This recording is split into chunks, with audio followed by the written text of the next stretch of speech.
And let's look at the phase 2. That's fear. Definition of that says painful emotion excited by apprehension of impending danger. That's what Webster says. Man, you can't speak,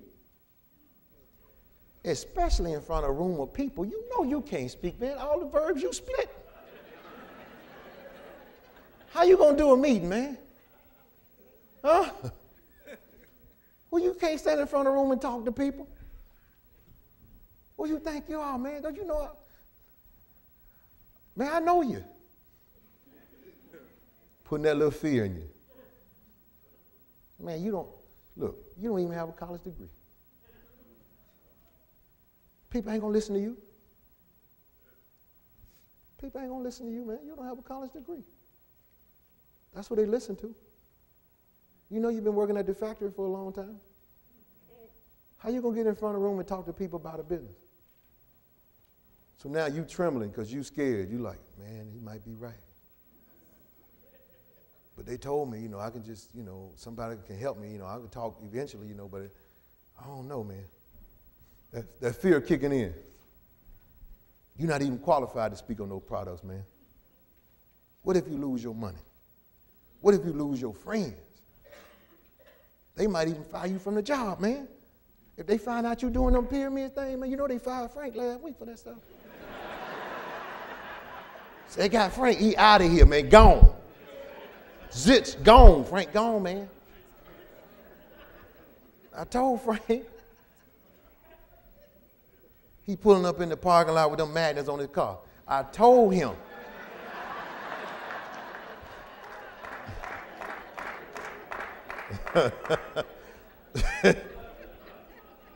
You sitting there thinking, well, they didn't tell me that in the meeting that they might fire me from a job. I ain't heard that yet, but I know I ain't got no college degree, and I do split a few verbs every now and then. And I don't know if I'm afraid to get up here and speak. That fear kicks in. And then, especially if they think they got you and they can see a little, you wavering a little bit. They see you look a little shook. Like, oh, he's shook now, I got it. And so they start kicking all these fears and different things at you, and you start thinking about, man, I don't know, man. Shoot. Let me think. What's the name told me that I can come down and work at the bookstore with him. They pay $6 an hour down there. If I get that together, see, I can cut back on the cable. We ain't really never sit down and set a budget. We're going to go back and we can cut back on a lot of stuff. Cable. We only need to eat really 3 times a week. We don't really need to eat every day. So shoot, let me think. Scared to death now. Now you're going to figure out how to cut back all you can so you can sit on the sofa and watch TV, flick that remote, and don't deal with the fear that he talked about. Because I'm going to tell you this, in order to succeed, you're going to have to walk through that fear. You have to walk through the ridicule. You have to walk through all of that, man. People think that a lot of the leaders who get up on stage, it don't happen to them. Everybody who gets up here, it happened to them. Everybody who gets up here. You're not going anywhere in this business unless you can deal with that. You can't hide from it.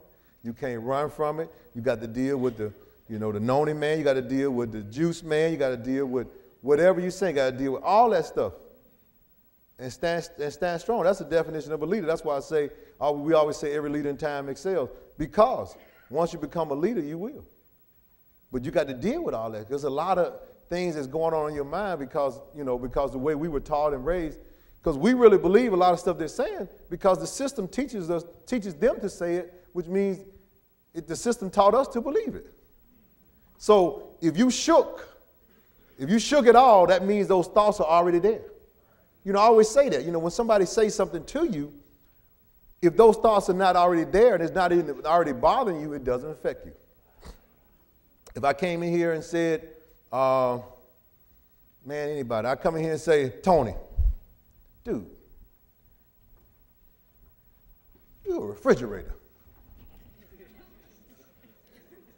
Tony said, what? I said, you're a refrigerator, man. He said, he know he ain't no refrigerator, right? So he looking at him like, what is wrong with this guy, man? This guy's lost his mind. Now, you come in here and say, man, you one of them pyramid things. This is a scam. What you talking about? Because you think you in that. So you bow up. They say a hit dog will bark every time, right? You see what I'm saying? You got to look at him when he said you're in a pyramid scam. You look at him like, just like you looked at him when he said you was a refrigerator. What's wrong with you, man?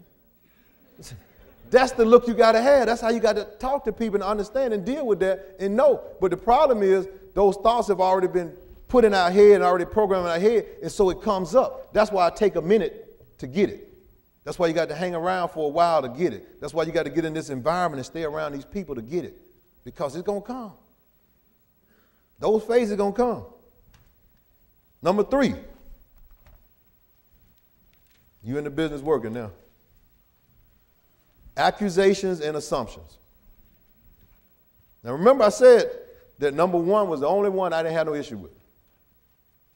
The rest of them, I'm still got something going on in these phases that I'm working on. Webster says accusations, the act of accusing, impeachment. And it says we all hold a lot of untruths in our head. You see somebody at a convention or something like that, and they, man, I heard you've been talking. You talking about somebody else build my group. I built my own group. Don't be going around saying that. You talking about people place folks in my group. I built my own group.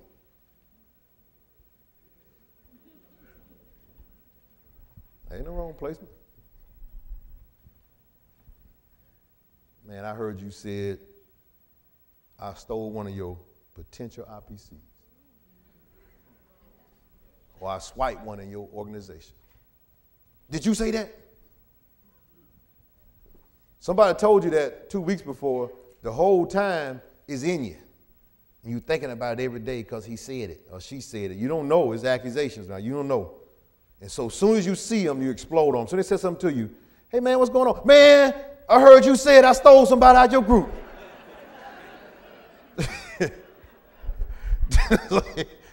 You've been thinking in your head for 2 weeks about that. That person ain't even thought about it. I don't know if he said it or not. Might have, but did. I don't know. You don't know. But you let it build up in your head as if it's been said. This is a good one here. I heard you had an inside deal with the company. I know you be going back and forth out there a lot. I know they didn't cut you in.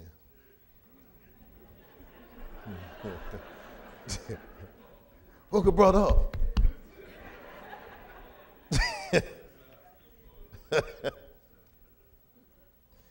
Man, look, they told me this thing was a cult, man, that you in. You ain't even seen your family or your mother, man, in years, man. You don't even talk to them no more, man. I heard you was in a cult. Is that true? So now they're throwing out all these accusations and all kind of stuff, all kind of assumptions that are popping up. Think about this. When you look at accusations and think about assumptions with people, watch this assumption. Watch this. Man, breaking news. They've been breaking news a lot, but that's something big now. Everybody breaking news. I don't care if, somebody break a fingernail. Breaking news.